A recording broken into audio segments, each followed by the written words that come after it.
ஆனா அது வந்து அவங்களுக்கு வந்து அவங்க பார்வையில அது ஒரு வேலிடான பாயிண்ட் கிடையாது. எனக்காக வந்து நிறைய வாட்டி அடி வாங்கியிருக்காங்க. நான் பேச வேண்டியது உங்கள்கிட்ட இல்லை, உங்க அப்பாட்ட தான் பேசணும். நீங்க நான் அவங்களுக்கு கொடுத்துட்டோம். வெளியில போ அப்படின்ட்டாரு. அதுக்கப்புறம் இவரும் நானும் கெஞ்சிரும், ரொம்ப கெஞ்சிரும் பயங்கரமா.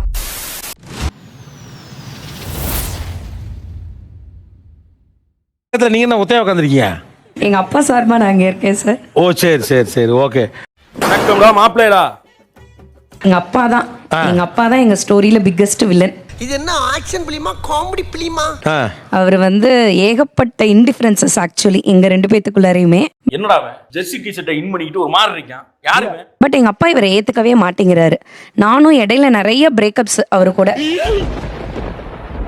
அசையாத மரம் ஒன்றே இல்ல எங்க அப்பா ஒத்துக்க மாட்டேங்கிறாரு, வேண்டாம் வேண்டாம் அப்படின்னு சொல்லி நிறைய டைம் அவரை ரிஜெக்ட் பண்ணிட்டேன். உன்னை பத்தி நான் கூட என்ன ரசிக்கிறேன், நீ சீப்பாலா இருந்திருக்க. பட் அதையும் தாண்டி நம்மள்ட்ட வந்து அந்த ஒரு ஃபீலிங் இருக்கும்ல சார், இல்ல இவர் தான் நமக்கானவர் அப்படின்றது. அது அவன் தலையெழுத்து.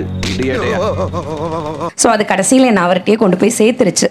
பட் ஆனா என்னெல்லாம் சொல்லி திட்டுனாங்க வேற வேணான்னு சொல்றதுக்கு. அத வேற ஞாபகப்படுத்திட்டீங்க. நெஞ்சமெல்லாம் பொண்ணு அறக்கு தம்பி, மறக்க முடியல. இவரை வேண்டான்னு சொல்றதுக்கு 1000 ரீசன் சொன்னாங்க சார். அது எப்படி எனக்கு சொல்றதுனே தெரியல. ஒண்ணுல உன்னுடைய பியூட்டி பார்த்து அந்த குட்டிக்கு பொறாமை. ஆஸ் யூஷுவல் இங்க சொன்ன மாதிரி தான். ஃபர்ஸ்ட் வந்து ப்ரொஃபஷன். அது எங்க இருக்கு? நெக்ஸ்ட் நம்ம சொசைட்டில வந்து ஒரு இது இருக்கு, டாக்டர்னா டாக்டர் தான் கல்யாணம் பண்ணணும். என்னடா சொல்ற? ஒரு எம்எஸ் கேண்டிடேட் வந்து கண்டிப்பா வந்து உனக்கு ஏத்த ஒரு ப்ரொஃபஷன், உனக்கு ஏத்த ஒரு ஆளை தான் நீ கல்யாணம் பண்ணணும்.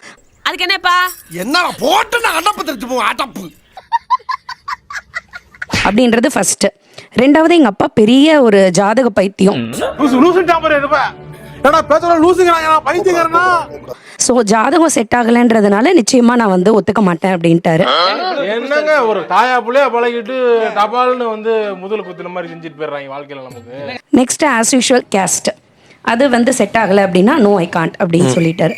ஆமா எனக்கு மட்டும் எங்க ரவுண்ட் கட்டி அடிக்குது. சோ இந்த மாதிரி நிறைய இன்டிஃபரன்ஸ் எதுவுமே எதுவுமே ஒத்து வரல. எங்க ரெண்டு பேத்துக்கு ஒத்து வந்தது மனசு மட்டும்தான். அவன் குவாலிஃபிகேஷன் என்னன்னு தெரியுமா உனக்கு? ஓ இன்டர்வியூ பாத்து ஆல்ரெடி நான் செலக்ட் ஆயிட்டேன். டார்லிங் அவன் கிடைக்கறான். ஆனா அது வந்து அவங்களுக்கு வந்து அவங்க பார்வையில அது ஒரு வேலிடான பாயிண்ட் கிடையாது. எனக்காக வந்து நிறைய வாட்டி அடி வாங்கியிருக்காங்க. கோணம்ல தான் இங்க ஓடுது.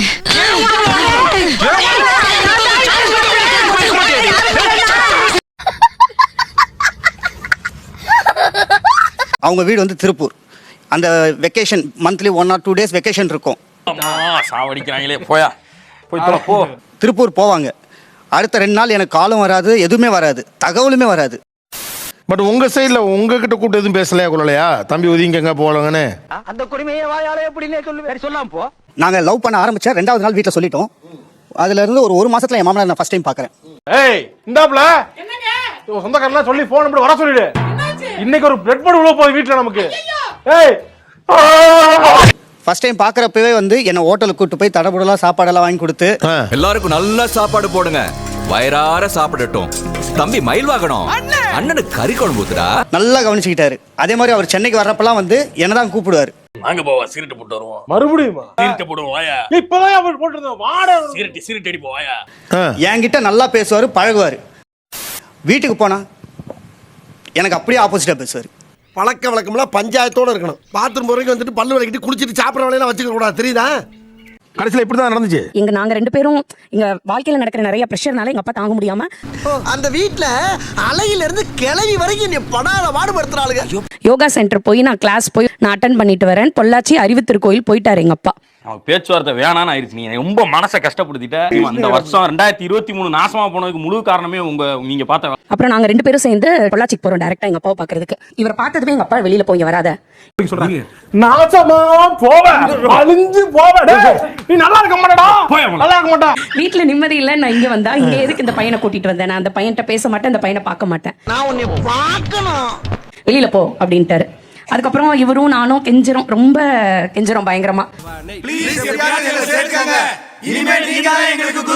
அங்க இருக்க ஒரு கவுன்சிலிங் பர்சனை கூப்பிட்டு இது என் பொண்ணு இந்த மாதிரி லவ் பண்றாங்க, பட் எங்களுக்கு வந்து இதுல உடன்பாடு இல்ல. சின்ன பிள்ளை கூப்பிடுற மாதிரி வீராசாமி வீராசாமின்னு கூப்பிடுறவ. என் பொண்ணுக்கு கவுன்சிலிங் கொடுத்து கொஞ்சம் திருத்துங்க நண்பா, வேண்டாம் விட்டுடு அப்படின்னு சொல்லி அந்த கவுன்சிலிங் குரூப்ட்ட என்னையும் ஆமா சார் என்னையும் அவரையும் உட்கார வச்சுட்டு போயிட்டாருங்க. இன்னைக்கு என்ன தீர்மானத்தோட வந்திருக்கா தெரியலடா சாமி. 3 மணி நேரம் எங்க ஸ்டோரியை கேட்டதுக்கு அப்புறம் அந்த அம்மா எங்க அப்பாவை கிளாஸ்ல இருந்து வர சொன்னாங்க. நீ போ, நீ வா.